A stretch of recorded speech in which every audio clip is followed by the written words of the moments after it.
I walked in to find my family on the sofa. My husband, my mother, my son, and my own sister. "What's going on?" I asked, fearing the worst. "Mom, sit down," my son said. "You need to accept the new reality. You're not in charge of this family anymore. Aunt Lana," he continued, gesturing to my sister. "Dad's happier with her now." I was furious. They all knew. I walked out of the room without another word. The next day, I had 118 missed calls. "Hello, everyone. Thank you for being with me today." Before I begin my story, I'd love to know what city you're watching from. Please feel free to share in the comments. Now, let me pull you into this story. The wind whipping off the tarmac at JFK that night was brutal, the kind of cold that seeps through your coat and settles in your bones. I'd just landed after 3 grueling days in Chicago, salvaging a deal my husband Gavin had nearly torpedoed with his arrogance. I was exhausted, my eyes burning from lack of sleep, and my shoulders aching from the weight of my laptop bag. All I wanted was a hot shower, a glass of Cabernet, and the comfort of my own home. I wanted to tell Gavin I'd fixed his mess, that Vantage Capital, the real estate empire we'd spent 22 years building, was safe for another quarter. I pulled into the driveway of our Greenwich, Connecticut mansion.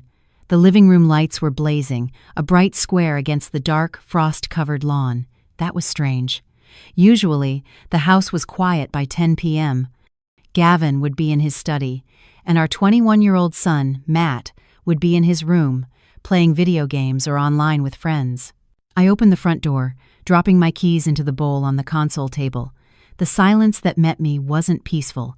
It was heavy, charged, like the air before a thunderstorm. "Hello?" I called out, hanging up my coat. "Gavin? Matt?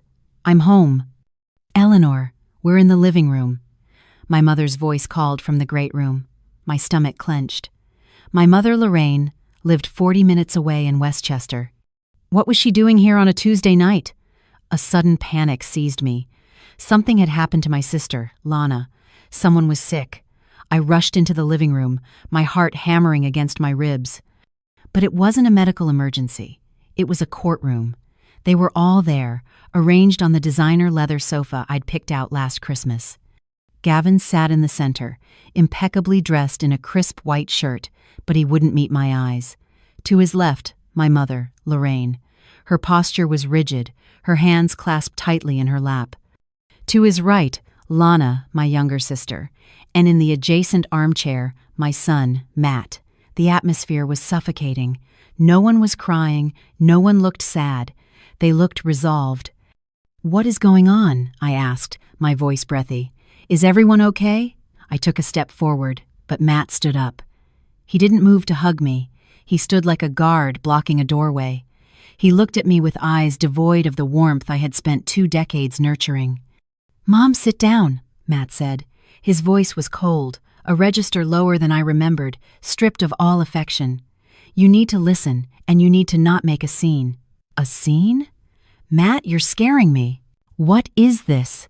You need to accept the new reality," he continued, reciting words that sounded rehearsed. "You're not in charge of this family anymore." I looked at Gavin. "Gavin, why are you being silent?" Gavin finally looked up. His handsome face, the face that had been the public image of our company for years, was twisted in a mask of pity mixed with annoyance. "It's over, Eleanor." "What's over? What are you talking about?" I felt like I was drowning on dry land. "Aunt Lana," Matt said, gesturing to my sister. "Dad's happier with her now. Unlike you, she understands him." The world stopped turning. I stared at Lana, my little sister, whose rent I'd paid for 6 years, whom I'd given a job when no one else would. She sat there, legs crossed, wearing a silk blouse that looked suspiciously like one that had gone missing from my closet, and then I saw it. Gavin's hand was resting on Lana's knee, casual, possessive. "We didn't want you to find out from strangers." My mother, Lorraine, chimed in. Her voice wasn't apologetic. It was a lecture. "We wanted to do this as a family." "Eleanor, you have to be realistic. You've been married to your job for years. Gavin is a man with needs. He needs a wife who's present, not a business partner who sleeps with her laptop. "Mom," I whispered, the betrayal cutting deeper than any knife. "You knew? You approve of this?" "I support happiness," Lorraine said, her chin jutting out defiantly. "Lana and Gavin have a connection. They love each other, Eleanor. It wasn't something they planned. It just happened. You can't punish them for falling in love." "It's makested." I looked at Lana. She gave me a small, triumphant smile. She tucked a strand of hair behind her ear and looked down at her hands. On her finger, sparkling under the recessed lighting, was a diamond ring. An Art Deco antique diamond, the one Gavin had given me for our 20th anniversary, the one that had mysteriously vanished from my jewelry box 6 months ago. I had torn the house apart looking for it, cried for days. Gavin had told me I was careless, that I'd probably lost it at the gym. "That's my ring," I said, my voice shaking with a rage so pure it felt hot in my throat. "It looks better on her," Gavin said with a shrug. "It was a waste on you. You never wear jewelry anyway." "We want you to move out," Matt said, breaking the silence again. "Dad's keeping the house. I'm staying here. It will be better if you leave. You create too much tension." My son, my baby boy, the one I'd nursed through fevers, the one whose Ivy League tuition I paid for by working 80-hour weeks, was kicking me out of the house I built. "You're choosing this?" I asked Matt, the tears finally stinging my eyes. "You're choosing the woman who slept with your father behind my back? That's your aunt, Matt." "She's not just my aunt anymore," Matt spat. "She's the only one who actually listens to me. You just throw money at me and tell me to study. Dad and Lana, they treat me like an adult." I looked at the 4 of them. My husband, my sister, my mother, my son, the 4 pillars of my life, and every single one was rotten. They weren't just breaking my heart, they were dismantling my existence with a cruelty that took my breath away. I felt a wave of nausea, but I swallowed it down. I would not give them the satisfaction of seeing me crumble. I would not scream. I would not beg. I straightened my spine. I looked at Gavin, holding his gaze until he flinched and looked away. "You think you've won?" I said, my voice quiet but deadly. "You think you can just rewrite history because you're bored and selfish?" "Don't make a scene, Eleanor," Lana said, her voice sickly sweet. "Let's be mature about this divorce." "Divorce?" I let out a short, dry laugh. "Oh, you have no idea what's coming. Don't threaten us," Gavin snapped, his arrogance returning. "I've already spoken to the lawyers. You're boxed in. The prenup, the company bylaws, I've got it all covered. Get out that door, Eleanor. If you stay, I'll call security to have you removed from my property." "Your property?" I looked around the room. I had chosen every fixture in this house. I had paid for every brick. "You're trespassing now," Matt said. It was the final severing. I looked at my son one last time, memorizing the face of the stranger he'd become. "Fine," I said. I turned. I didn't take my coat from the hook. I didn't take my keys from the bowl. I had a spare set in my pocket. I walked to the door. "Where are you going?" Lorraine cried, a sudden note of alarm in her voice. "Eleanor, we need to discuss the settlement. Gavin has a generous offer if you sign tonight." I didn't answer. I opened the heavy oak door and stepped out into the freezing Connecticut night. The wind hit my face, drying the tears before they could fall. I got into my car. The engine roared to life in the silence of the driveway. As I reversed, I saw them in the window. They were already pouring champagne. They were celebrating my removal. I drove into the darkness, my hands gripping the steering wheel so tight my knuckles were white. I didn't know where I was going, but I knew one thing for sure. The Eleanor they knew, the doormat, the provider, the fixer, had died in that living room, and the woman driving away was someone they should be very, very afraid of. If you're listening to this and you're as furious as I was in that moment, please hit the like button and type a 1 in the comments. Let me know you're with me. Your support tells me I'm not alone in this fight. Type that 1 now, because believe me, what they did next makes this betrayal feel like just the warm-up. I drove for an hour, the lights of the I-95 corridor blurring into red and gold streaks on my windshield. My mind was a chaotic storm of images. Lana's smirk, the ring on her finger, Matt's cold eyes. But underneath the shock, a primal instinct was kicking in. Survival. I needed gas. The low fuel light had been on since I left the airport, but I'd been too eager to get home to stop. Now, on a deserted stretch of highway, I pulled into a 24-hour gas station. My hands were shaking as I stepped out into the bitter cold. I inserted my Platinum credit card, the one tied to our joint account, the one I used for everything from groceries to client dinners, into the terminal. Processing. The screen blinked, and then, in red letters, "Declined. See attendant." I frowned. That was impossible. The credit limit on that card was $300,000, and I'd paid the balance in full 3 days ago. I tried again. Declined. A cold knot formed in my stomach, heavier than the betrayal I'd just experienced. I dug through my purse and pulled out my personal debit card, the one linked to my checking account where my salary was deposited. I walked into the station's convenience store. The cashier, a bored teenager with headphones around his neck, didn't even look up as I placed a bottle of water and a pack of gum on the counter. I swiped the debit card. "No good," he mumbled, chewing his gum.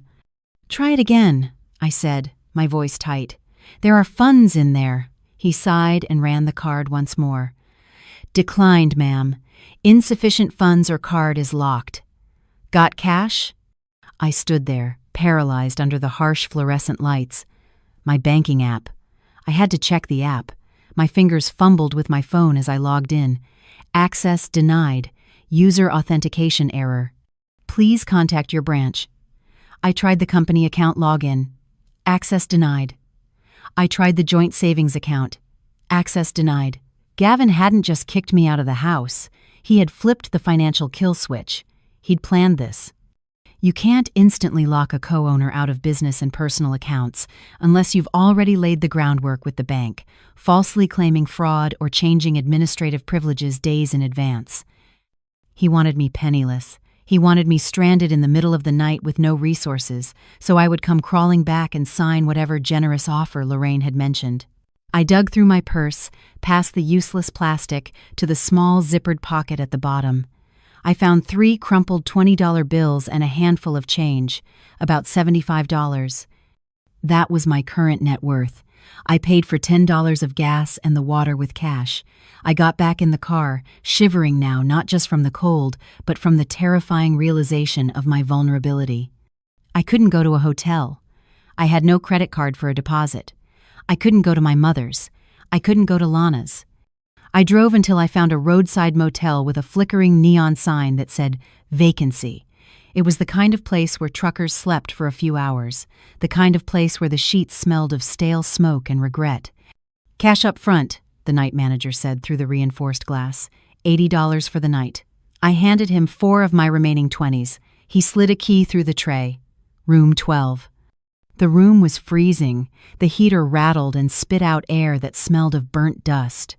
I sat on the edge of the sagging mattress, still in my expensive business suit, my coat wrapped tightly around me. I looked at my phone. The screen was lit up with notifications. No apologies. No, please come back. 118 missed calls. Most were from a number I recognized. Gavin's personal lawyer, a shark named Arthur Pierce.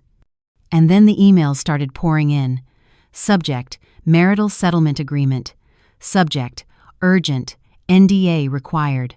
Subject, notice of termination, Vantage Capital. I opened the termination notice first. It was a PDF attached to an email from our head of HR, a woman I had hired, a woman I had mentored. "Dear Eleanor," it read, "effective immediately, your position as Chief Operating Officer has been terminated for cause, citing allegations of corporate espionage and gross negligence." I laughed. A harsh, ragged sound in the empty room. Espionage. Negligence. I was the one who stayed up until 3 a.m. reviewing the ledgers. I was the one who knew every zoning law in the tri-state area. Gavin didn't even know how to convert a PDF without asking for my help. And then a text message came through. It was from Matt. My thumb hovered over the screen. A small, stupid part of me hoped he'd had a change of heart, that he was sorry. "Mom, don't make this hard. Dad says he'll cut off my tuition and trust fund if you fight the divorce. He promised me a VP position next year if I stick with him. You always taught me to be ambitious. I'm just doing what you taught me. Please understand." I dropped the phone on the bed as if it had burned me. That was the final piece. Gavin hadn't just taken my money and my job. He had used the wealth I helped create to bribe my own child against me. I curled up on the grimy bedspread, pulling my knees to my chest. The tears finally came, hot and fast. I cried for the little boy I used to read bedtime stories to. I cried for the sister I used to protect on the playground. I cried for the husband I had believed in when he was nothing but a smile in a cheap suit. But as the night wore on and the tears dried into salty crusts on my cheeks, something else began to settle in my chest. It was cold and heavy, like a stone. They thought they had erased me. They thought that by taking my credit cards and my passwords, they had taken my power. They had forgotten one thing. They'd forgotten who built the castle they were sitting in. They'd forgotten who designed the security systems, who drafted the contracts, and who knew where all the skeletons were buried. Gavin thought Vantage Capital ran on his charm. He was about to find out it ran on my brains, and while he may have stolen the keys to the front door, he forgot that the architect always leaves a back door. I stared at the water stain on the ceiling, waiting for the sun to rise. I wasn't Eleanor the wife anymore. I wasn't Eleanor the mother. I was Eleanor, the architect, and I was about to bring the whole damn house down. Sleep was impossible in that motel room. The drone of traffic from the highway was a constant hum, but it was the noise in my own head that kept me awake. Sharp, jagged memories replaying on a loop. To understand why I was lying on a filthy mattress with less than $50 to my name, I had to go back. I had to look at the foundations of my life and realize they'd been cracked from the start. I grew up in a small town in Ohio, the older of 2 daughters. My father died when I was 7, leaving my mother, Lorraine, to raise us alone. His death broke something in her, or maybe it just revealed who she really was. She was a woman who needed to be adored, to be the center of attention, and she projected that need onto her daughters, or rather, onto one of them. Lana was born beautiful, even as a baby. She had golden curls and big blue eyes that made strangers stop on the street. I was plain, with brown hair, serious eyes, and a sturdy build. I was the responsible one. Lana was the princess. I remember the day I turned 18. I had just received my acceptance letter to NYU's Stern School of Business with a partial scholarship. It was my ticket out. I'd worked 3 jobs through high school tutoring, waitressing, shelving books at the library to save up for the rest of the tuition. I ran into the kitchen, waving the letter. "Mom, I got in." Lorraine was at the table, painting Lana's nails. Lana was 12 then, already demanding and petulant. "That's nice, Eleanor," my mother said, not looking up. "But keep your voice down. Lana has a headache." "But Mom, it's NYU. It's a business degree." Lorraine sighed, finally looking at me. Her eyes weren't filled with pride. They were calculating. "Eleanor, honey, we need to talk about that money you've saved up. My college fund." "Well, Lana's been scouted. There's a modeling competition in Miami next month. It could be her big break, but the entry fees, the travel, the portfolio, it's expensive." My heart sank. "Mom, that's my tuition money. I earned it." "You're so selfish, Eleanor," Lana chimed in, blowing on her wet nails. "Don't you want me to be famous? I'll buy you a car when I'm rich." "Eleanor," my mother said, her voice taking on that tone, the one that mixed guilt with command. "You're the strong one, the smart one. You'll always find a way. You can work for another year, take night classes. But Lana, she's fragile. This is her dream. You wouldn't want to destroy your sister's dream, would you? Families sacrifice for each other. I was dead. I gave them the money. Of course I did. I had been conditioned for 18 years to believe that my value lay entirely in what I could provide. I was the workhorse, the mule, the fixer. Lana was the golden child, the star, the one who deserved to shine. Lana went to Miami. She didn't get scouted. She spent the money on clothes and theme parks. I spent the next year working double shifts at a diner to earn the money back. I started college a year late, exhausted but determined. That dynamic never changed. It just evolved. When I graduated with honors, my mother didn't come to the ceremony because Lana was having a severe anxiety attack over a 2-week breakup. I walked across the stage alone. When I got my first big promotion at a financial consulting firm, my mother said, "That's great, honey. Listen, can you lend Lana $1,000? Her landlord is being a total jerk." I paid Lana's rent. I paid for her car repairs. I paid for her acting classes that she never attended. I bought my mother a condo so she wouldn't have to worry about stairs. I thought I was buying their love. I thought if I just gave enough, worked enough, fixed enough, they would finally look at me the way they looked at Lana. I thought one day my mother would look me in the face and say, "I'm so proud of you, Eleanor. You're my joy." But I was never her joy. I was her utility bill. I was her safety net. And then I met Gavin.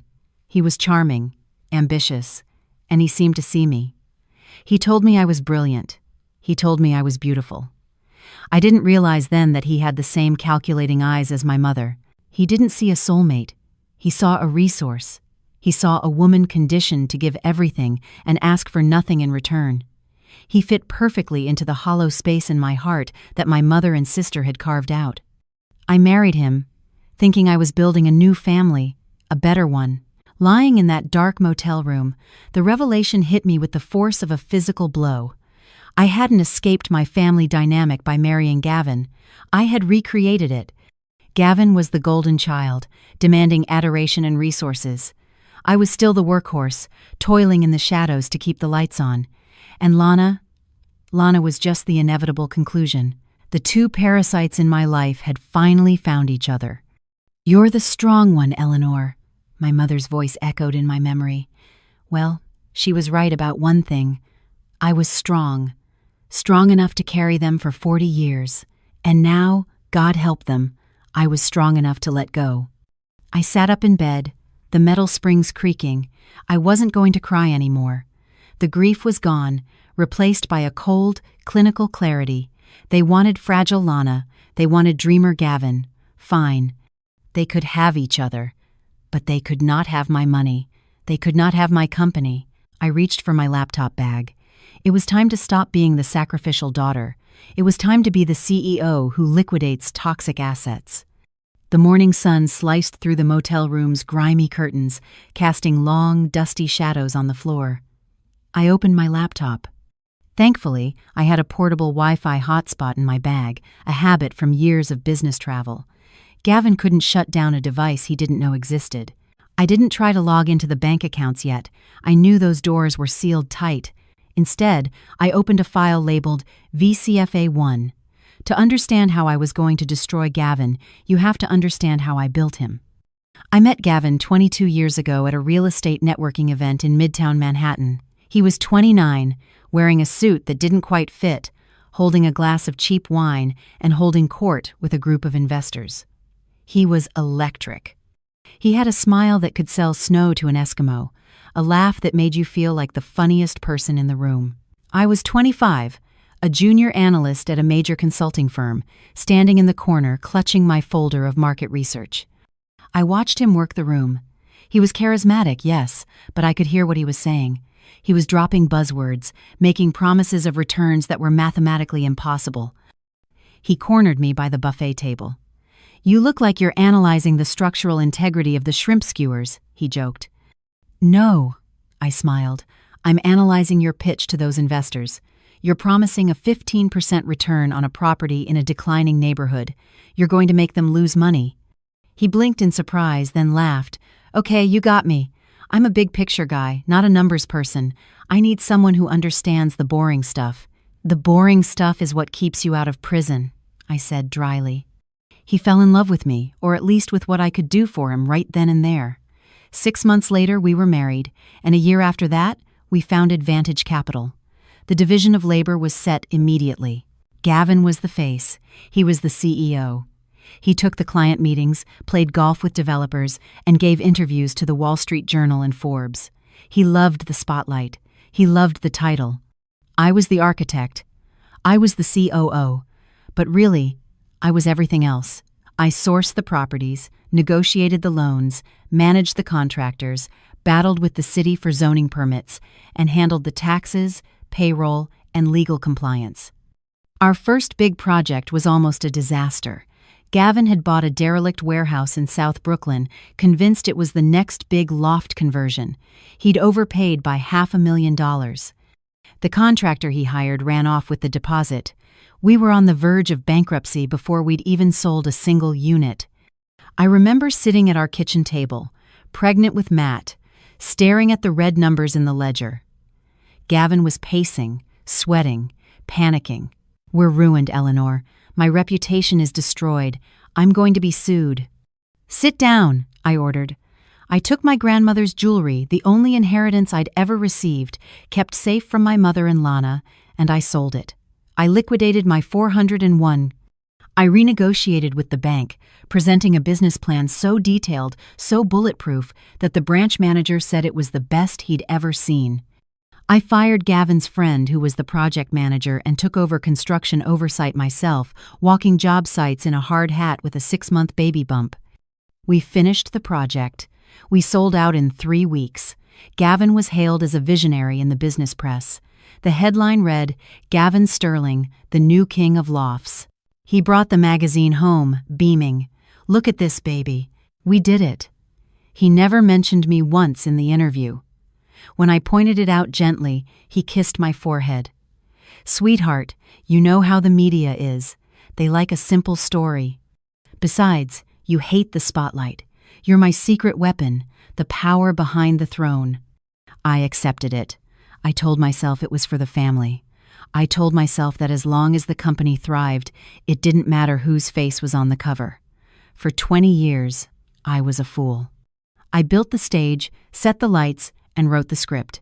Gavin just walked out and took the applause. The company grew. We expanded into commercial properties, luxury condos, mixed-use developments. We were worth hundreds of millions. But the company's structure that was my masterpiece. Gavin was lazy with details. He hated reading contracts. He hated passwords. "You handle it, Eleanor," was his favorite phrase. So I set up the digital infrastructure. I created a complex web of LLCs to limit liability. I configured the automated bank transfers. And because Gavin was paranoid about employees stealing from him, he insisted on a localized, highly encrypted internal server for our most sensitive financial data. He wanted ghost access, a master admin login that could bypass all other protocols in case we were ever locked out or held hostage by the IT guys. "Only you and I will know the ghost access," he'd said. But Gavin never bothered to memorize the complex 64-character string I generated. He wrote it on a sticky note, kept it in his desk drawer for a week, and then threw it out, figuring I'd always be there to type it in for him. He was right. I was always there until last night. Now, in the motel room, I stared at the login screen for Vantage Capital's private server. The VPN tunnel was secure. Gavin thought that by calling the bank and removing me as a signatory, he'd cut me off. He thought that by firing me through HR, he'd revoked my access. He was relying on the standard protocols. He was relying on the front door. He forgot about the ghost access. My fingers hovered over the keyboard. I typed the string of characters. It was a line from my favorite poem, mixed with the GPS coordinates of the first building we bought and the date Matt lost his first tooth. Things Gavin would never know. Authenticating. Access granted. Administrator level. The screen filled with data. The entire nervous system of Vantage Capital was open to me. Emails, bank transfers, accounting records, tax filings, private messages. I wasn't just looking at a company. I was looking at the crime scene of my marriage. I started downloading. I didn't want a few files. I wanted everything. Every email Gavin had sent for the past 5 years, every expense report, every wire transfer to Cyprus or Switzerland. And then I saw it, a folder labeled Project L. It wasn't a construction project. L stood for Lana. I opened the folder, and the blood ran cold in my veins. This wasn't just an affair. It was large-scale embezzlement. Dates, amounts, checks. January 12th. A $30,000 wire transfer to Lana Consulting, LLC. Lana's maiden name. February 14th. $70,000 to Tiffany & Co. March 1st. $25,000 for a monthly lease on a luxury suite at the Ritz-Carlton. He'd been keeping Lana as a mistress on the company dime for 3 years. But it went deeper. I saw transfers to a shell company I didn't recognize, Orion Holdings Group. The signatory on Orion wasn't Gavin, it was Lana. And the assets being transferred to Orion weren't just cash. They were deeds. Gavin had been slowly transferring the titles of our most valuable, debt-free properties into a company owned by my sister. He was gutting Vantage Capital, preparing to leave me with an empty shell, while he and Lana walked away with the prime assets. I felt sick. This wasn't just replacing me as a wife, this was grand larceny. But as I scanned the documents, a cold smile touched my lips. Gavin was an actor, not an architect. He didn't understand the paperwork he was signing. In his arrogance and in Lana's greed, they had made mistakes. Amateur, sloppy mistakes. They had forged my signature on the property transfer documents. I could see it in the PDFs, a clumsy digital copy and paste of my signature from another document. And on the articles of incorporation for Orion Holdings Group, Lana had listed her permanent address. It was my address, the house I paid for. I had them dead to rights. But I couldn't strike now. If I went to the police now, Gavin would claim it was an administrative error. He'd pay a fine and bury me in litigation for years. He had the money for expensive lawyers. I had $43. I didn't need them to hang themselves. I needed them to feel safe. I needed them to think I was defeated, broke, and hiding in a hole. I closed the laptop. I had the blueprints for their destruction. Now, I just needed to build the trap. The digital evidence of Project L burned in my mind, forcing me to remember exactly how Lana had slithered her way into my sanctuary. It started 5 years ago, when Vantage Capital was thriving and my guard was down. Lana had just gone through her third divorce.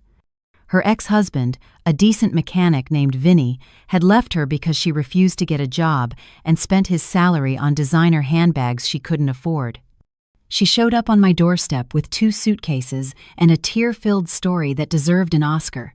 "He was abusive, Eleanor," she sobbed, throwing herself into my arms. I later learned abusive meant he'd canceled her credit card. "I have nowhere to go. Mom said you'd help me." Lorraine called me 10 minutes later. "Eleanor, you have that huge house, all those empty guest rooms. Let your sister stay for a few weeks. She just needs to get back on her feet. Family helps family." I agreed. I always agreed. 1 week turned into 6 months. Lana spent her days by my pool, drinking my wine and criticizing my landscapers. Gavin, at the time, seemed annoyed by her presence. "She's a leech, Eleanor," he'd complain. "She treats our home like a hotel." I defended her. "She's hurting, Gavin. Give her time." Then came the ask. "I need a job," Lana announced one night at dinner. "I'm bored. I want to work for you guys." I nearly choked. "Lana, we run a commercial real estate firm. It's high pressure. What skills do you have for that?" "I'm a people person," she insisted. "I could be, I don't know, client relations. I can plan parties. I can talk to investors. You two are so serious. You need someone fun." "No," I said. It was one of the few times I put my foot down. But Lorraine intervened. She drove 40 minutes just to have coffee with me. "Eleanor, this is a chance for Lana to be responsible. If you don't give her a job, she'll just drift. Do you want her living on your couch forever? Give her a salary. Let her get her own place. Gavin thinks it's a good idea," she added smoothly. I blinked. "Gavin?" I talked to him.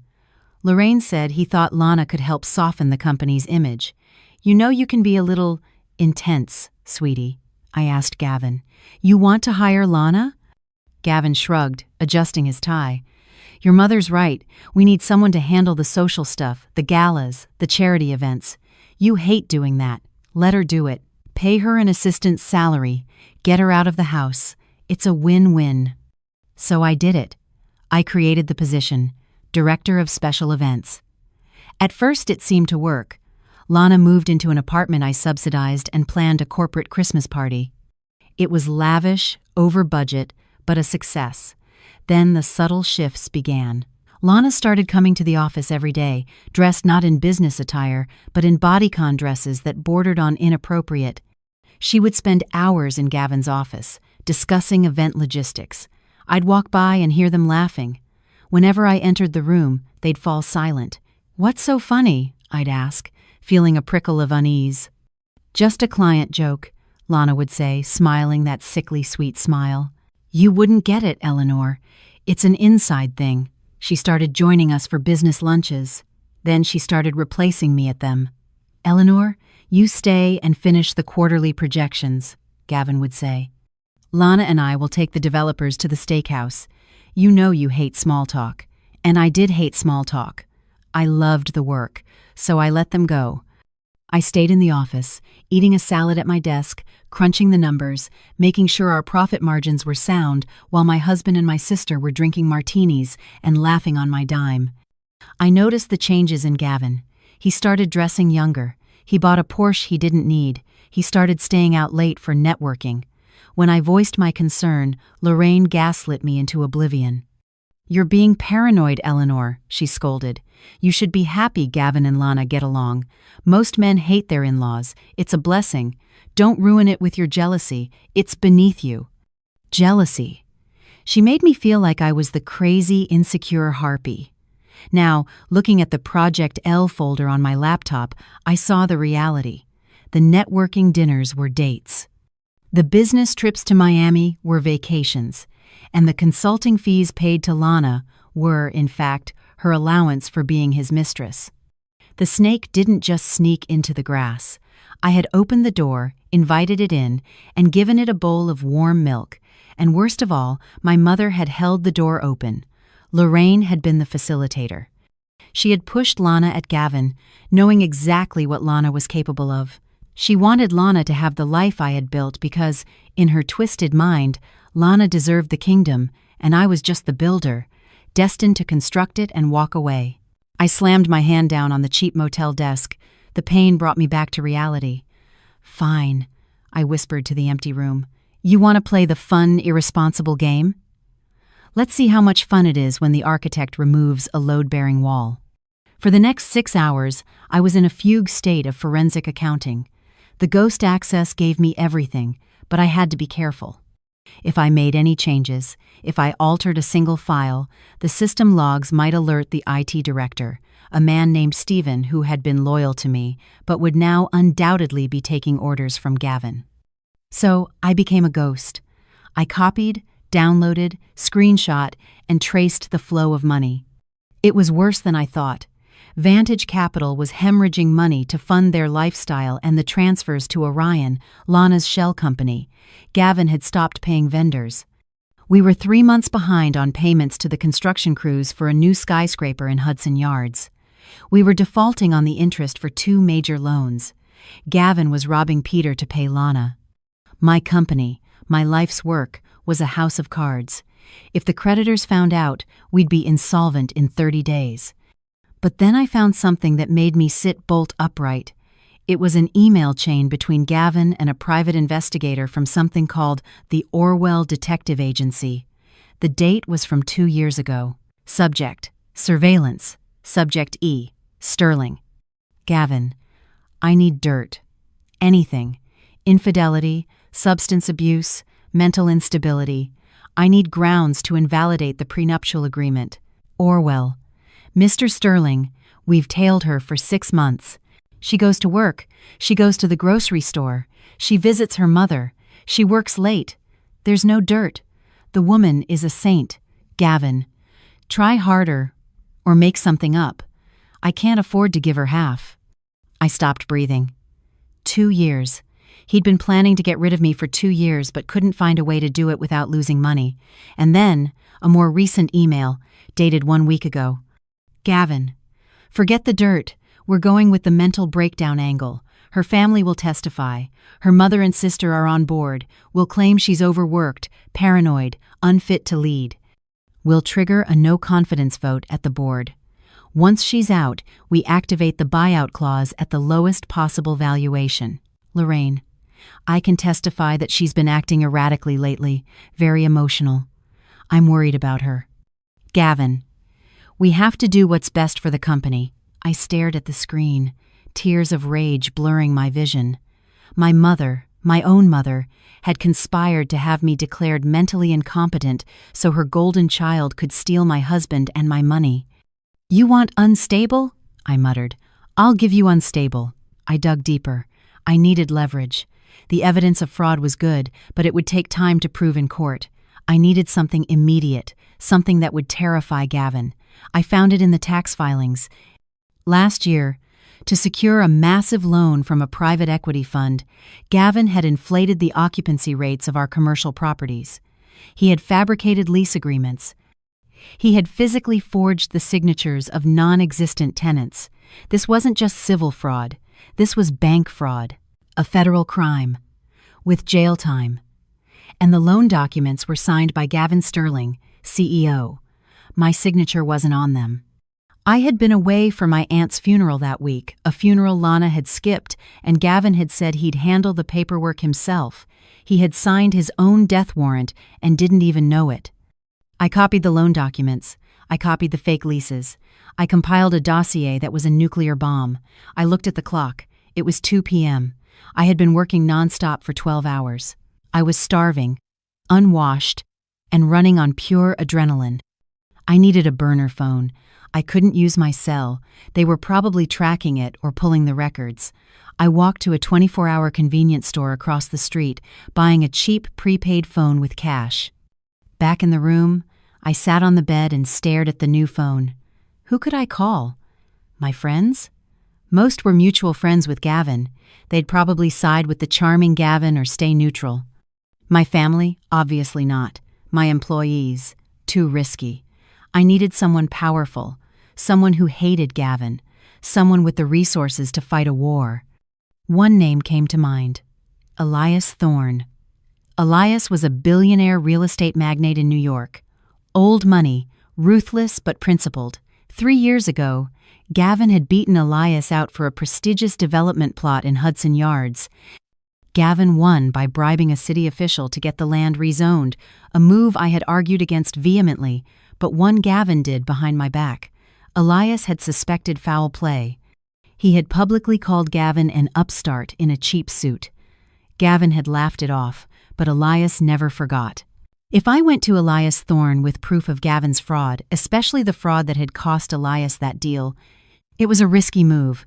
Elias could just laugh in my face. He could throw me out. But he was the only person in New York with enough power to shield me from Gavin's legal team. I dialed the number for Thorne Industries. I knew it by heart. I'd looked it up enough times when we were competitors. Thorne Industries, chairman's office. A crisp voice answered. "I need to speak with Mr. Thorne immediately." "Mr. Thorne is in meetings. May I ask what this is regarding?" "Tell him it's Eleanor Sterling," I said. "Tell him I know how Gavin Sterling got the Hudson Yards zoning variance, and tell him I have the emails." There was a pause. "1 moment, please." 30 seconds later, a low, gravelly voice came on the line. "Mrs. Sterling, to what do I owe the pleasure? Has your husband sent you to gloat?" "My husband just fired me, emptied my bank accounts, and moved his mistress into my house," I said, my voice even. "I'm not here to gloat, Mr. Thorne. I'm here to burn him to the ground. I thought you might want to bring the marshmallows." Silence. Then a low chuckle. "I'm listening." Before meeting Elias Thorne, there was one more wound I had to cauterize. The file I'd been avoiding in the Vantage Capital database, Matt's trust fund. Matt was my weak spot, my Achilles heel. I had shielded him from Gavin's narcissism his entire life. When Gavin forgot Matt's birthday, I bought the gift and signed Gavin's name. When Gavin missed Matt's soccer games, I told Matt his father was working hard for our future. I'd raised him to believe his father was a hero, hiding the reality that his father was a neglectful egomaniac. Now I realized that was my greatest mistake. I had protected Matt from the truth, and in doing so, I had allowed Gavin to purchase his loyalty with lies. I opened the trust fund documents. Gavin had recently amended the terms. Originally, the fund was to be paid out at age 25, conditional on graduating from college. The new terms, dated 2 weeks ago: immediate access to a cash payout of $1 million, title transfer of a 2023 Porsche 911, and attached was the email chain. Matt. Dad, Mom's gonna freak if I drop out next semester. Gavin. Mom's not going to be in charge much longer, Maddie. She treats you like a kid. I treat you like a man. You want the car? You want the money? You just have to have my back when the time comes. You'll need to tell the lawyers Mom's been acting strange, that she's unstable. Matt. Well, she has been a little on edge lately. Gavin. Exactly. She's cracking up. We have to protect the company. If you stick with me, I'll make you VP of Acquisitions next year. No degree needed. You'll learn on the job just like I did. Matt. VP? Seriously? Okay, I'm in. What do I need to do? I read the words, and my heart didn't just break. It turned to dust. VP of Acquisitions. Matt was failing intro to economics. He spent his weekends playing video games and sleeping until noon. He wasn't qualified to run a lemonade stand, let alone a department in a multi-million-dollar company. Gavin was setting him up, stroking his ego to use him as a pawn against me.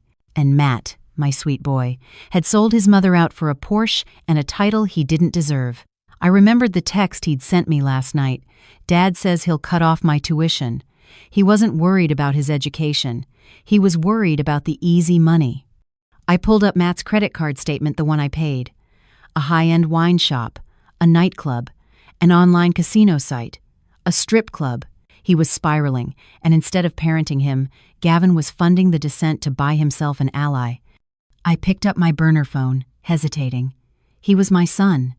But the boy who sat on that couch and told me to accept reality wasn't the boy I had raised. He was his father's creation. If I kept cushioning his fall, I would lose him forever to Gavin's world of corruption and shallowness. The only way to truly save him was to let him crash. I typed out a text message. I didn't send it yet. I just wrote it, staring at the blinking cursor. Matt, I saw the emails. I saw the car. You chose the easy way. But the easy way is a trap. When your father is done using you, he will throw you away just like he threw me away. I love you enough to let you learn this the hard way. Good luck, Mr. Vice President. I saved it as a draft. I wiped my tears. I went into the company payroll system. I removed Matt from the intern list he'd been on for 3 years, despite never once showing up at the office. I couldn't touch the trust fund. Gavin controlled that now. But I could touch the health insurance. Matt was on my premium corporate plan, a plan I paid for personally. Remove dependent, Matthew Sterling. Reason, no longer a full-time student. It was petty. It was small. But it was the first time in 21 years I hadn't fixed something for him. My phone buzzed. It was an address for the meeting with Elias Thorne, the New York Athletic Club, the library. 1 hour. Come alone. I closed the laptop, walked to the bathroom, and splashed cold water on my face. I tried to fix my hair. My suit was rumpled, but I shook it out. I applied a layer of lipstick, my armor. I looked in the mirror. The woman looking back looked tired. Yes, but she looked dangerous. She looked like a mother who had lost her cub and had nothing left to lose. You want unstable, Gavin? I said to my reflection. I'll give you an earthquake. I walked into the New York Athletic Club in the same rumpled suit I'd fled my house in, carrying a laptop bag with enough evidence to send my husband to a federal prison. The doorman gave me a skeptical look. The place smelled of old money, old grudges, and mahogany, a world ruled by Elias Thorne. I found him in the library, sitting in a leather wingback chair, reading the Financial Times. He was 65, with a shock of white hair and eyes like polished flint. He didn't stand when I approached. Mrs. Sterling, Elias said, folding his paper. You look terrible. I feel terrible, I admitted, sinking into the chair opposite him, but my brain is working perfectly. You mentioned the Hudson Yards deal. Elias got straight to the point. You said you have proof. I opened my laptop. I wasted no time on pleasantries. I pulled up the dossier I'd built in the motel room. I turned the screen toward him. 3 years ago, Gavin beat you for the Hudson Yards plot. You suspected he bribed the city zoning commissioner, a man named Mark DeMott. You were right. Elias leaned forward, his eyes narrowing. Here is the wire transfer, I said, pointing at the screen. $3 million to a shell corporation called DeMott Management. And here is the email chain between Gavin and DeMott discussing the fee for the expedited zoning variance. Gavin was sloppy. He used his personal email for the initial contact. Elias studied the documents, his expression unreadable, but the air around him seemed to grow colder. "Why are you showing me this now? You were the COO. You benefited from this deal." "I didn't know," I said, my voice flat. Gavin kept a second set of books. "I found them last night after he threw me out of my house, froze my accounts, and put my sister in my bed." Elias looked up, a flicker of surprise on his face. "His sister?" "My sister," I corrected. "And my mother is cheering them on," I added, a bitter laugh escaping me. "It's a full-blown family reunion. I'm the only one not invited." I took a breath. "Mr. Thorne, I'm not here to gossip. I'm here to make a deal. Gavin is trying to destroy me. He's forged my signature on fraudulent loans. He's embezzling company funds. He's about to run Vantage Capital into the ground." "You want me to save it?" Elias raised an eyebrow. "I want you to help me bury it. And in return, I'll give you the Hudson Yards plot." "Go on." Gavin is over-leveraged and cash poor. He's about to default on his construction loans. If you swoop in now as a white knight, offering a bridge loan to save the project, he'll take it. He's desperate. And in the loan agreement, we build in a guarantee clause. When he defaults, and he will, because I know the real numbers, you get the assets. Specifically, the title to the Hudson Yards plot. Elias looked at me for a long time. The silence stretched, thick and tense. Then a slow smile spread across his face. It wasn't a warm smile. It was the smile of a predator recognizing another. "You're a vindictive woman, aren't you?" Elias said softly. "I'm an effective one," I corrected. "Gavin thinks I'm a scorned wife who's going to cry in a corner. He doesn't realize I'm the one who wrote his business plan." Elias closed my laptop and slid it back to me. "I like you, Eleanor. You've got steel. I always thought Gavin was a peacock. Lots of feathers, but he can't fly. But you're a hawk." He pulled out his phone. "I'm calling my general counsel. He's the best litigation lawyer in New York. He'll represent you in the divorce, pro bono. Consider it an investment in our new partnership." "Thank you," I whispered, a wave of relief washing over me. "And Eleanor," Elias added, his eyes hard, "don't disappoint me. If we do this, we destroy him. Completely. No mercy." "He won't cry," I said, thinking of Gavin's smirk as he took my ring. "He'll scream." Elias nodded. "Good. Now let's get you a hotel suite that doesn't charge by the hour. You can't plan a war when you haven't slept." That night, I slept in a suite at the Ritz-Carlton, paid for by Thorne Industries. I took a long bath, washing the grime of the motel from my skin. Lying between crisp, cool sheets, I felt a profound shift inside me. For 20 years, I had been the fixer. I smoothed over Gavin's mistakes, cleaned up his messes, made him look good. I was the invisible glue holding everything together.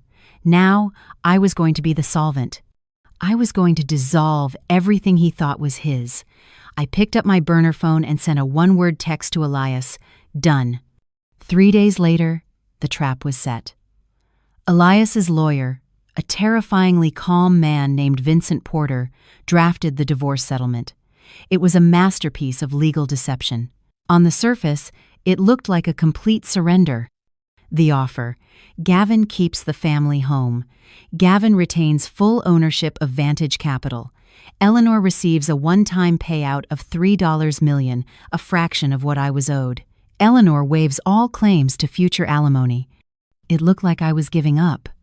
It looked like I was broken, desperate for cash, and just wanted to escape. Gavin would love it. It played perfectly into his ego. But buried deep within the 60-page document, in Section 14, subsection B, Clause 4, was the poison pill. In the event that either party to this agreement is found to have engaged in undisclosed criminal activity, fraud, or embezzlement during the marriage, or is convicted of a felony within 24 months of signing, this agreement shall become null and void in its entirety. In such an event, All assets, including 100% of company shares and real property, shall revert to the non-offending party as punitive damages. Gavin never read the fine print. He paid lawyers to do that for him, but his lawyer, Arthur Pierce, was lazy. I knew because I used to pay his invoices. Arthur would scan contracts for the big numbers, the settlement amount, the alimony. He wouldn't be looking for a specific reversionary clause buried in boilerplate liability language. I met Gavin and his lawyer at Arthur's office. I wore no makeup. I was in an old sweater. I kept my head down, my eyes on the floor. I had to sell the image of a defeated woman. Gavin strode in like he owned the world, wearing a new Italian suit and smelling of expensive cologne, a gift from Lana, probably. "Well, look what crawled out of her hole," Gavin smirked, taking a seat. "Hope you're ready to sign, Eleanor. Lana and I have wedding invitations to order. Just give me the check," I said, my voice trembling. "I just want to be done, Gavin. I can't fight you anymore." Gavin laughed, looking at Arthur. "See? Told you she'd fold. She doesn't have the stomach for it." Arthur slid the papers across the table. "Standard settlement. Eleanor, you walk away with $3 million and a clean slate. Just sign here, here, and here." I took the pen, my hand shaking. Part act, part pure adrenaline. "What about Matt?" I asked quietly. "Matt stays with me," Gavin said, leaning back in his chair. "He's my VP now. We're going to build an empire together."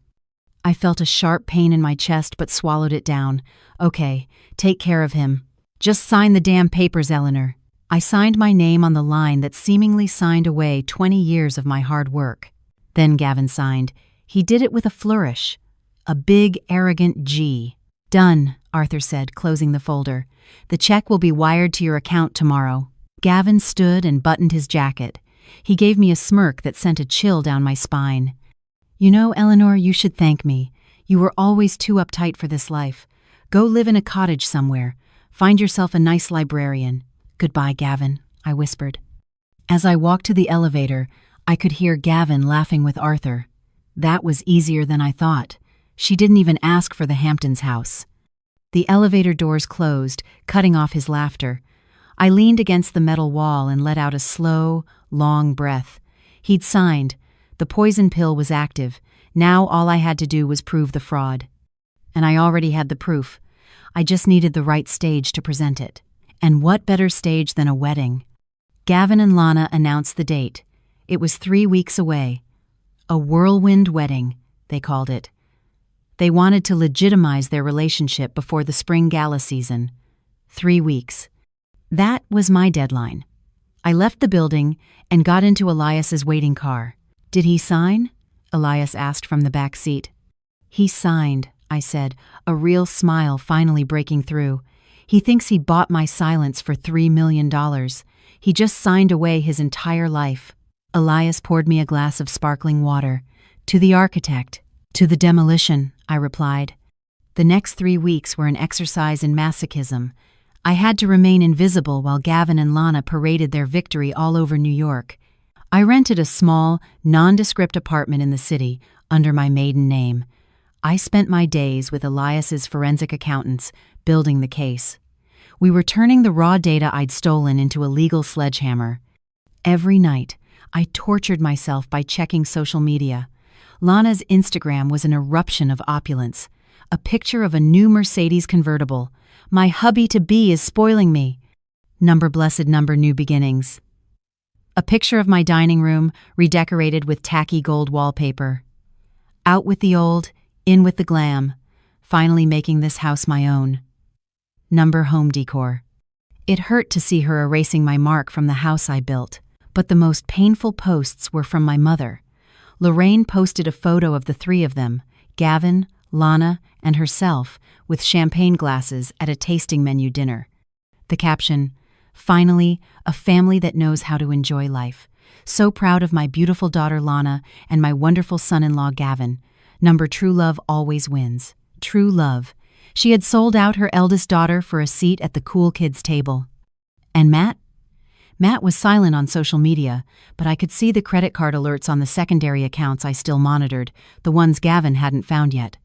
Aristocrat Wine Boutique, $2,500. Capital Nightclub, $5,000. NYPD, bail bond, $3,000. My son was in free fall. Gavin wasn't parenting him, he was enabling him. I wanted to rush in and save him, but Elias stopped me. You cannot save someone who does not want to be saved, Eleanor, Elias told me gently. He chose his side. Let him see what that side truly looks like when the lights go out. I knew he was right, but it felt like cutting off a limb. Meanwhile, the company was rotting from the inside. My spies, Sarah in accounting and Rick in project management, gave me daily reports. Gavin hasn't been in the office past 2 p.m. in weeks, Sarah texted. He let Lana plan a company rebrand. She wants to change the logo to pink and gold, for a commercial real estate firm. The contractors are threatening to walk off the Hudson Yards site, Rick reported. Gavin told them the check is in the mail. It's not. He used the construction funds to pay for the wedding venue. Let it burn, I told them. Just document everything. Save the email where he tells you to delay payments. The wedding was to be held at the Ritz-Carlton in the Grand Ballroom. It was the most expensive venue in the city. Lana had invited 300 people, investors, politicians, local celebrities. They wanted to cement their status as New York's new power couple. They needed an audience. Good, I thought, looking at the invitation Sarah had procured for me. You want a spectacle? I'll give you one. 2 days before the wedding, I received my final trump card. It came from an unexpected source. My phone rang.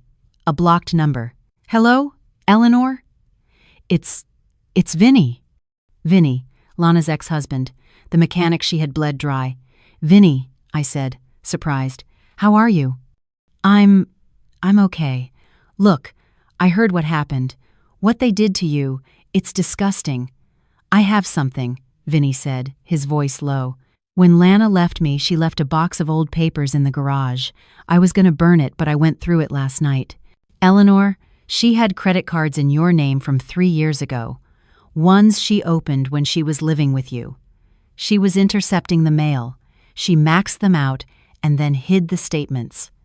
But I found the letters from the collection agencies, and I found a letter from Gavin. From Gavin? Yeah, he paid off one of the cards. The letter says, I covered this one, but you need to be more careful. If Eleanor sees this on her credit report, we're both finished. Stick to the plan. 2 more years, and we take everything. 2 more years. The timeline matched perfectly. Gavin had been conspiring with my sister to steal my identity and my money while I was feeding her and giving her a job. Vinny, I said, my voice thick. Can you get me that box? I'm already on my way, he said. When Vinny handed me that box, I felt the final lock click into place. This wasn't just fraud. This was a predatory conspiracy, calculated and evil. I looked at the handwritten letter from Gavin. 2 more years, and we take everything. I locked the letter in my safe. Thank you, Vinny, I said. Give him hell, Eleanor, he said with a grim smile. Oh, I plan to, I replied. I plan to give them a hell of a show. The day before the wedding, I did something dangerous. I went to see Matt. I knew I shouldn't. Elias had advised against it. But I was a mother first, a vengeful ex-wife second. I had to give him one last chance to get off the sinking ship. I waited outside his new penthouse, the one Gavin had bought with company funds.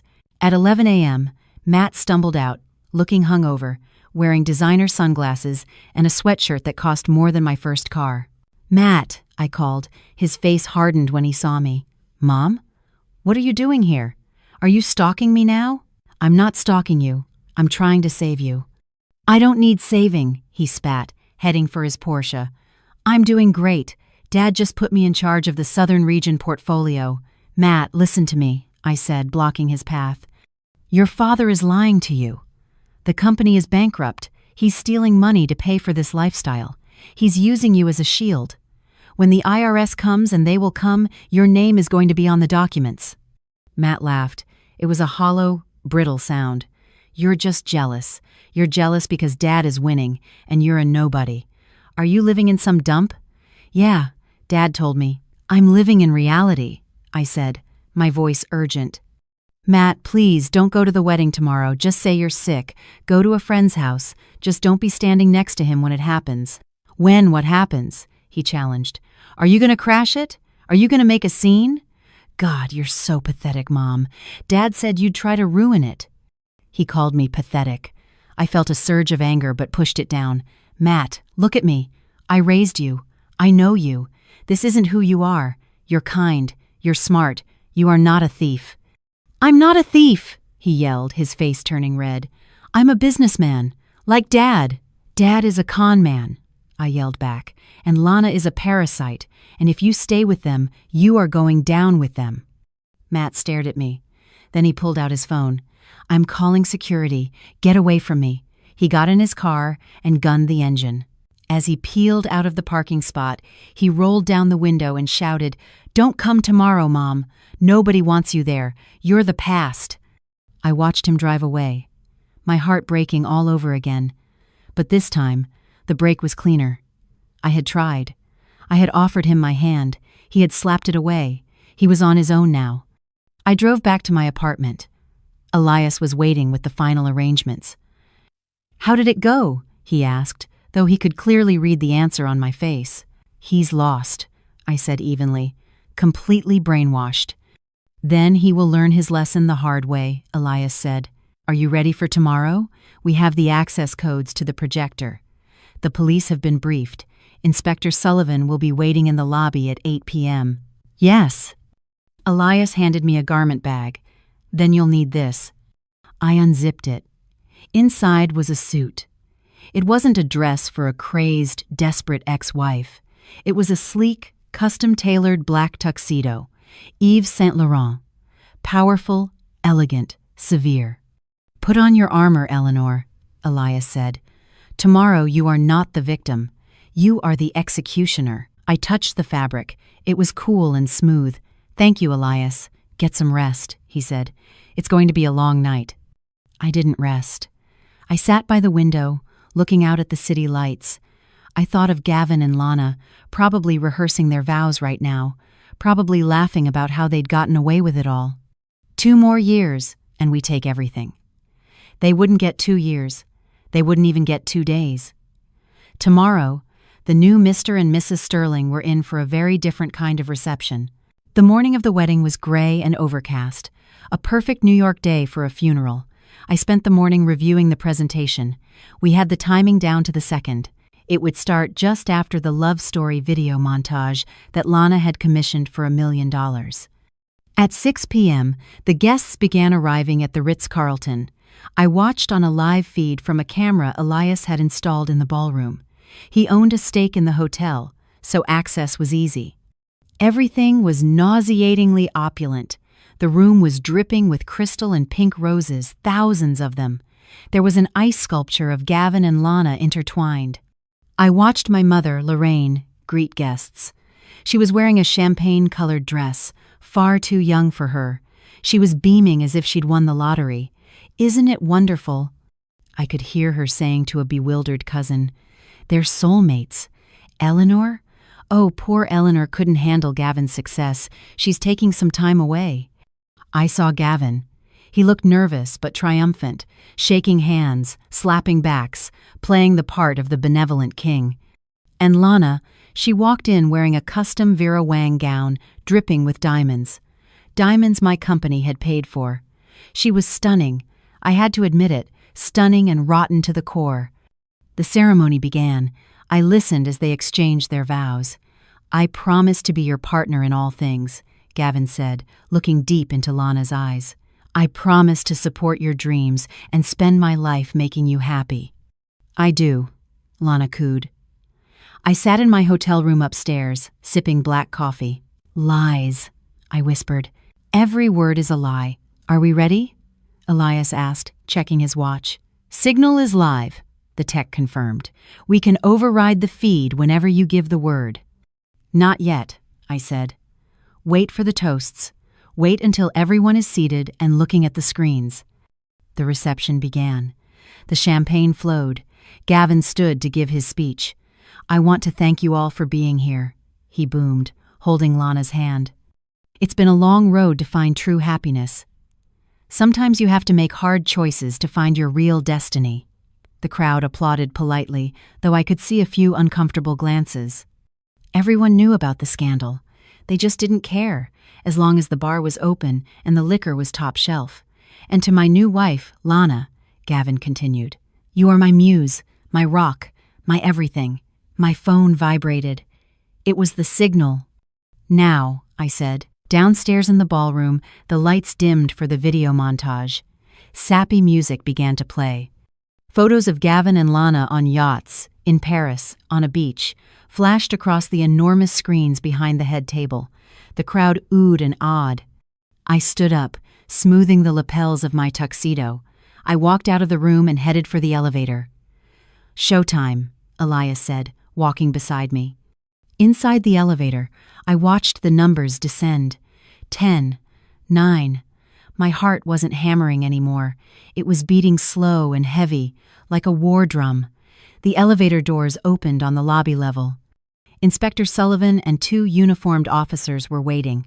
"Mrs. Sterling?" the inspector asked. "We have the warrant. We're ready when you are." The Saturday another's savin. "Give me 5 minutes," I said. "I want them to see it before the cuffs go on." "Understood." I walked toward the ballroom doors.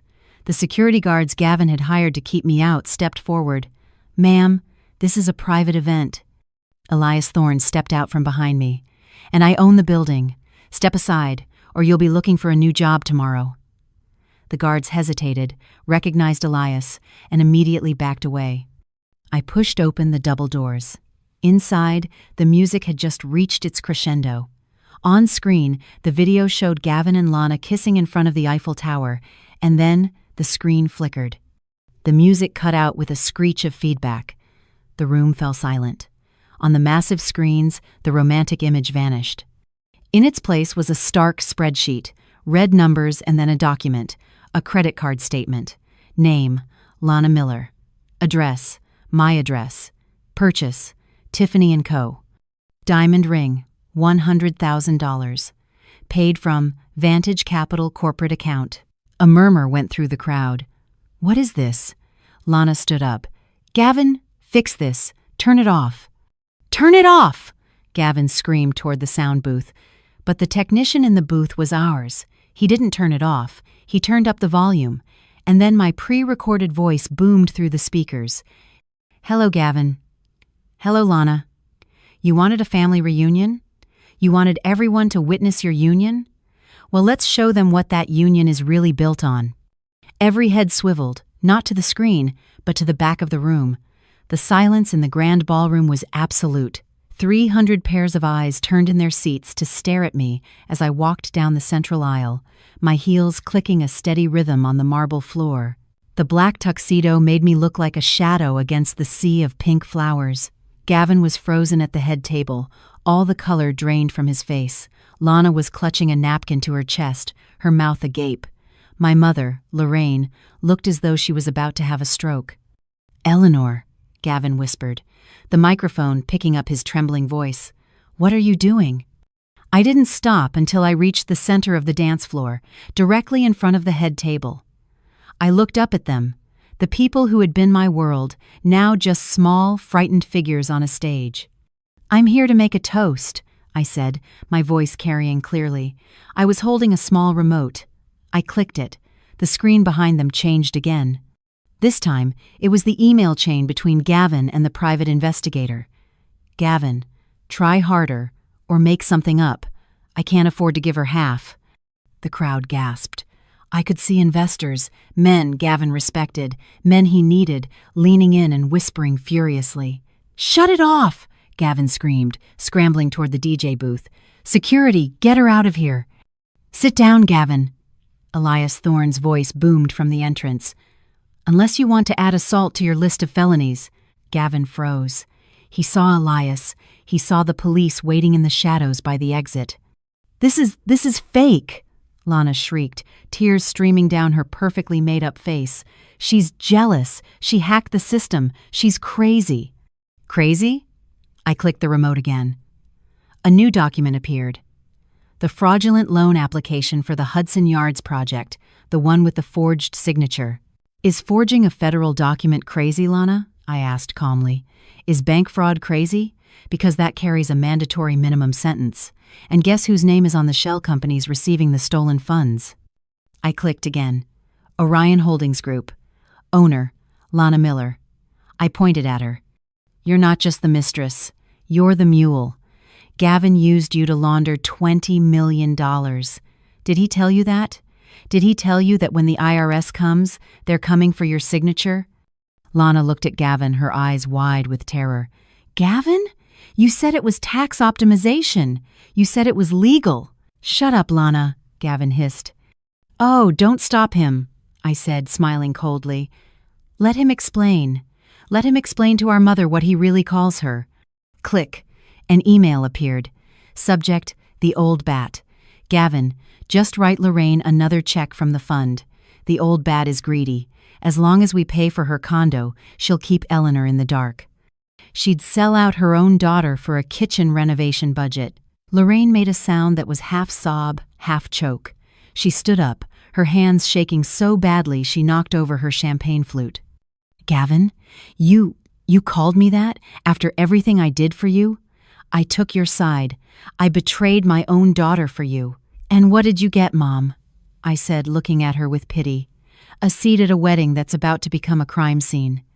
Gavin looked around the room, his eyes wild. He could see his empire crumbling in real time. He could see the investors getting up to leave. He could see the waiters had stopped and were staring. He could see the end. You signed the settlement, he screamed, a desperate last cry. You signed it. You gave everything up. You can't touch the company. Section 14, I said simply. The poison pill. You commit a felony. The deal is void. And everything, the house, the company, the assets, it all comes back to me. Gavin's knees buckled. He collapsed back into his chair. And Matt, I said, my gaze shifting to my son, who was sitting at the end of the table, as pale as a ghost. Matt looked at me, terrified. He looked at the screen, which now displayed his own text messages. VP? Seriously? Okay, I'm in. You wanted to be a businessman, Matt? I said quietly. Well, here's your first lesson. Vet your partners carefully. I clicked the remote one last time. A video began to play. It was security footage from the company parking garage, showing Gavin arguing with Lana 2 days ago. Gavin on video. Once we get the Thorne money, we dump the kid. Matt is dead weight. We'll leave him with the tax debt and be in Monaco. He's too stupid to figure it out. A dead silence fell over the room. Matt slowly stood up. He looked at his father, the adoration in his eyes gone, replaced by a crushing understanding. Dad? Matt whispered. You were going to abandon me? Gavin stammered. Maddie, no, I was stressed. It's taken out of context. You called me stupid, Matt said, his voice cracking. You said I was dead weight. Matt, sit down, Gavin ordered, trying to regain control. Don't listen to her. Matt didn't sit down. He picked up his champagne glass and threw its contents in Gavin's face. I hate you, Matt screamed. I hate you. Chaos erupted. Lorraine was sobbing. Lana was hysterical. Gavin wiped the champagne from his face, looking like a drowned rat. I lowered the remote. The presentation was over. I nodded to Inspector Sullivan. The police entered the room, the guests parting like the Red Sea. Gavin Sterling, the inspector announced. You're under arrest for bank fraud, embezzlement, and forgery. Lana Miller, you're under arrest for conspiracy and money laundering. No, Lana shrieked as an officer grabbed her wrist. I didn't know. I'm just his fiancée. He made me do it. You can tell it to the judge, the officer said, snapping the handcuffs on. Gavin didn't scream. He just stared at me. As the cuffs went on, his eyes met mine. You ruined everything, he spat. You vicious, vengeful witch. I walked closer to him. I stood so close I could smell his fear. I didn't ruin anything, Gavin, I said, my voice as quiet as a frozen lake. I just turned on the lights. You're just the cockroach that got caught. They were led away, the wedding guests standing in stunned silence. The only sound was Lorraine's weeping. I looked at the head table one last time. The cake was untouched. The flowers were perfect. The illusion was shattered. I turned to Elias Thorne. "I think I'm done here." "Brilliant," Elias said, offering me his arm. "Absolutely brilliant." As we walked out, I didn't look back at my weeping mother or my devastated son. Not yet. They had made their beds. Tonight, they would have to lie in them. The days after the wedding were a media circus. The New York Times ran a front-page story. Bitter vows. Real estate mogul arrested at the altar. I gave no interviews. I let the evidence speak for itself. I moved back into my house 3 days later. The police had removed the tape. It felt strange to walk back into the rooms I had designed. Lana's things were everywhere. Tacky clothes, trashy magazines, half-empty bottles of wine. I hired a cleaning service. "Throw it all out," I told them. "Anything that isn't mine. Burn the sheets, replace the mattresses." I wanted to scrub her DNA from my life. Gavin was denied bail. The judge deemed him a flight risk because of the Monaco video. He sat in a cell at Rikers, his Italian suits replaced by a prison jumpsuit. Lana made bail, posted by my mother, who had cashed in her retirement savings to get her baby girl out. But Lana wasn't free. She was facing 5 to 10 years. Her face was all over the internet as the gold digger who was now facing hard time. A week later, my mother came to see me. She looked 10 years older. Her hair was a mess. Her eyes were red. She stood on my porch, trembling. "Eleanor!" Her voice cracked. "Lorraine," I said, not using mom. "Can I come in?" "It's cold." "You can say what you need to say from there." She flinched. "Eleanor, please, be reasonable. Lana is terrified. She's just a girl. She didn't know what she was doing. Gavin manipulated her." "Lana is 40 years old," I said coldly. "She knew she was sleeping with my husband. She knew she was spending my money. She signed the papers." "She's your sister," Lorraine wailed, her grief turning to the familiar family poison. "You can't let her go to jail. You have to drop the charges.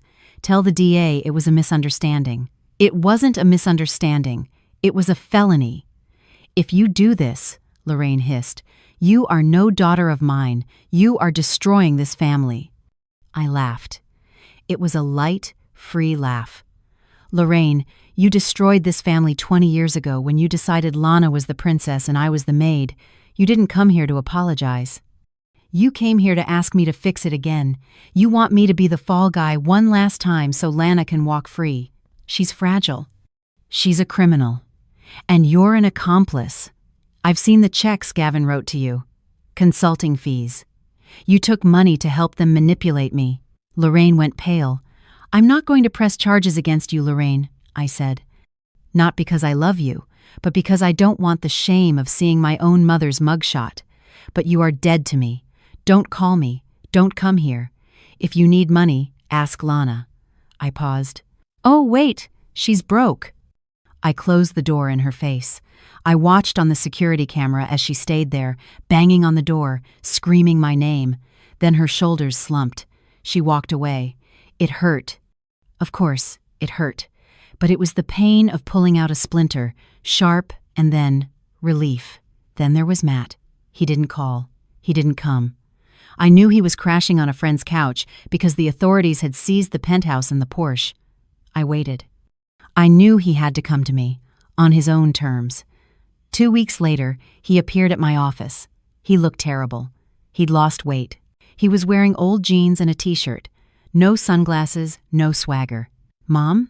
he asked from the doorway. I looked up from my desk. "Hello, Matthew." He walked in and sat in the chair opposite me. He stared at his hands. "I'm sorry," he whispered. "I was so stupid. He made me feel important. He told me it was better than college. He said you were holding me back, and you believed him because it was easier than doing the work," I said, my voice gentle but firm. "Yeah," he admitted, tears splashing onto his jeans. "I saw the video. He called me dead weight. He was going to abandon me. I have nothing, Mom." He wiped his eyes. "They took the car. I have no money. I need help." I looked at my son. I wanted to hug him. I wanted to write him a check and make it all okay. But I was the architect now, and you don't build a sound structure on a cracked foundation. "I love you, Matthew," I said, "but I am not giving you any money." He looked up, horrified. "But where will I live?" I don't know. You'll have to figure that out. Mom, please. Here is the deal, I said, sliding 2 pieces of paper across the desk. This is an application for a student loan. And this is a job application for the mailroom at Phoenix Group. Minimum wage. You start at the bottom. You finish your degree at night. The mailroom? He asked, stunned. Take it or leave it. If you want to be a man, Matt, you have to earn it. Gavin gave you things to buy you. I'm offering you nothing so that you can build yourself. He looked at the papers, looked at me, and saw the resolve in my eyes. Slowly he reached out and took the pen. Okay, he said, his voice shaky. I'll take the job. Good, I said. See Sarah in HR. She'll get you a badge. Don't be late. He stood up. He looked at me, really looked at me, for the first time in years. You're actually kind of terrifying, Mom, he said, with a hint of admiration in his voice. I know. I smiled. Now get to work. The trial was short. The evidence was overwhelming. Gavin Sterling pleaded guilty to avoid a 20-year sentence. He got 8 years in a federal penitentiary, plus restitution. He looked gray and defeated in the courtroom. He never once looked at me. Lana took a plea deal. 3 years in a minimum security prison for fraud. She sobbed as the judge's gavel came down, looking at Lorraine in the gallery and screaming, "Mommy, do something." But there was nothing Lorraine could do. Lorraine was living in a studio apartment on her Social Security, her allowance and her pride gone. I sat in the back row, wearing my black suit. I watched justice get served. I didn't feel joy. I felt peace. The scales were finally balanced. Epilogue. 1 year later. I was in my office, 40 floors up, overlooking the city. The sign on the wall behind me, Phoenix Group, was sleek, silver and blue, with no trace of pink. The company was thriving. We had just closed the Hudson Yards deal with Elias Thorne. It would be a mixed-use development with luxury condos, but also affordable housing and a community center. My phone buzzed. A text from Matt. Hey, Mom. Just aced my econ midterm. Think I got an A. Also, the mailroom team increased sorting efficiency by 15% this week. Do I get a raise? I smiled. Don't push it, but dinner's at 7, my treat. Matt was working hard. He was tired and broke and humble, and I had never been more proud of him. He was becoming the man I knew he could be, not the caricature his father had tried to mold. There was a knock on my door. Come in. Elias Thorne walked in with a bottle of champagne. Happy anniversary, he said, to the day you burned down the circus. It feels like a lifetime ago, I said, accepting a glass. You know, Elias said, leaning against my desk, Gavin sent me a letter from prison. He wants to know if I'll buy his shares in the old shell companies. He needs cigarette money. What did you tell him? I told him I only do business with the CEO, and the CEO is busy building an empire. We clinked glasses. I looked out at the city skyline. I had lost a husband. I had lost a sister. I had lost a mother. But I had found myself. I was no longer the fall guy. I was no longer the fixer. I was no longer the invisible wife. I was Eleanor Sterling, the architect, and my life, finally, was truly my own. Thank you for listening to my story. It wasn't easy to relive it, but if my journey helps even one person stand up to the toxic people in their life, then it was worth it. Family isn't always blood. Family is the people who respect you, value you, and have your back when the storm comes. If you are holding on to someone just because they're family, but they are hurting you, let them go. You are strong enough to build something new. If you enjoyed this story and want to see more justice served, please hit that like button. It really helps the channel grow. And subscribe so you don't miss the next story. And tell me in the comments, have you ever had to cut ties with a toxic family member? How did you find the strength? I read every comment and I'd love to hear your story. Until next time, stay strong, stay wise, and never let anyone take the keys to your own castle. I am so glad you're here and that I could share my story with you. If you liked it, show me by liking the video and subscribing to my channel. Let's see how many of us there are. Write in the comments which city you're watching from and what time it is for you. I'm so curious where all you wonderful people are watching from. If you want to support me a little extra, you can also send a small donation. I share new life stories for you every day. And now, 2 of my most popular stories will appear on the screen, so you can choose what to watch next.